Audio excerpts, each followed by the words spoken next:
கர்த்தருடைய பரிசுத்த நாமத்திற்கு ஸ்தோத்திரம். சங்கீதம் 9 வசனங்கள் 11 முதல் 20 வரை.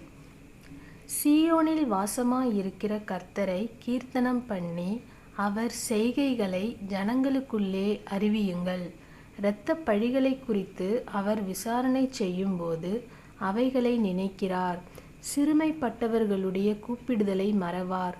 மரண வாசல்களிலிருந்து என்னை தூக்கிவிடுகிற கர்த்தாவே, நான் உம்முடைய துதிகளை எல்லாம் சீயோன் குமாரத்தியின் வாசல்களில் விவரித்து உம்முடைய இரட்சிப்பினால் களி கூறும்படிக்கு தேவரீர் எனக்கு இறங்கி என்னை பகைக்கிறவர்களால் எனக்கு வரும் துன்பத்தை நோக்கி பாரும்.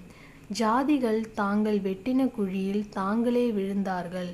அவர்கள் மறைவாய் வைத்த வலையில் அவர்களுடைய காலே அகப்பட்டு கொண்டது.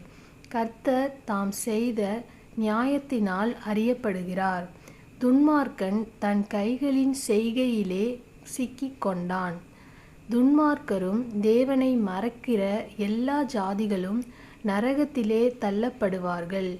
எளியவன் என்றைக்கும் மறக்கப்படுவதில்லை. சிறுமைப்பட்டவர்களுடைய நம்பிக்கை ஒருபோதும் கெட்டுப்போவதில்லை. எழுந்தருளும் கர்த்தாவே, மனுஷன் பலன் கொள்ளாதபடி செய்யும். ஜாதிகள் உம்முடைய சமூகத்தில் நியாயந்தீர்க்கப்பட கடவர்கள். ஜாதிகள் தங்களை மனுஷரென்று அறியும்படிக்கு அவர்களுக்கு பயம் உண்டாக்கும். கர்த்தாவே, ஆமேன். God bless you.